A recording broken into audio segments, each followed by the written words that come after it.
അക്രമകാരികളായ വന്യമൃഗങ്ങളെ കൊല്ലാൻ നിയമ ഭേദഗതിക്ക് സംസ്ഥാന സർക്കാർ കരട് ബില്ലിന് മന്ത്രിസഭായോഗം അംഗീകാരം നൽകി. 1972 കേന്ദ്ര നിയമത്തിലാണ് സംസ്ഥാനം ഭേദഗതി കൊണ്ടുവരുന്നത്. സ്വകാര്യ ഭൂമിയിലെ ചന്ദനം വനം വകുപ്പ് വഴി മുറിച്ചു മാറ്റുന്നതും വിൽപ്പന നടത്തുന്നതുമായി ബന്ധപ്പെട്ട ബില്ലിനും മന്ത്രിസഭായോഗം അംഗീകാരം നൽകി. സംസ്ഥാനത്ത് ജനവാസ മേഖലയിൽ ഇറങ്ങുന്ന അക്രമകാരികളായ വന്യമൃഗങ്ങൾ ജനങ്ങളെ ഗുരുതരമായി പരിക്കേൽപ്പിക്കുന്ന സാഹചര്യത്തിലും വ്യാപക കൃഷിനാശം ഉണ്ടാക്കുന്ന പശ്ചാത്തലത്തിലുമാണ് സംസ്ഥാന സർക്കാരിന്റെ നടപടി. അക്രമകാരികളായ വന്യമൃഗങ്ങളെ കൊല്ലാൻ 1972 കേന്ദ്ര നിയമത്തിൽ ഭേദഗതി കൊണ്ടുവരുന്ന കരട് ബില്ലിനാണ് മന്ത്രിസഭായോഗം അംഗീകാരം നൽകിയത്.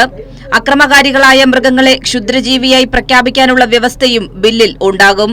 കേന്ദ്ര നിയമത്തിൽ ഭേദഗതി സംസ്ഥാനത്തിന് കൊണ്ടുവരണമെങ്കിൽ രാഷ്ട്രപതിയുടെ അനുമതി വേണം.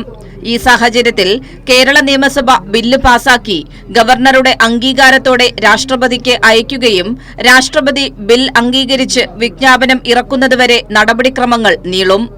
അക്രമകാരികളായ വന്യമൃഗങ്ങളെ കൊല്ലുന്നതിനു വേണ്ടിയും ക്ഷുദ്രജീവികളായി പ്രഖ്യാപിക്കുന്നതിനു വേണ്ടിയും വലിയ സമ്മർദ്ദം സംസ്ഥാനം കേന്ദ്രത്തിൽ ചെലുത്തിയെങ്കിലും അനുകൂല നിലപാടുണ്ടാകാത്ത പശ്ചാത്തലത്തിലാണ് കേരളം നിയമഭേദഗതിയിലൂടെ ജനങ്ങൾക്കായുള്ള പോരാട്ടം തുടരാൻ തീരുമാനിച്ചത്.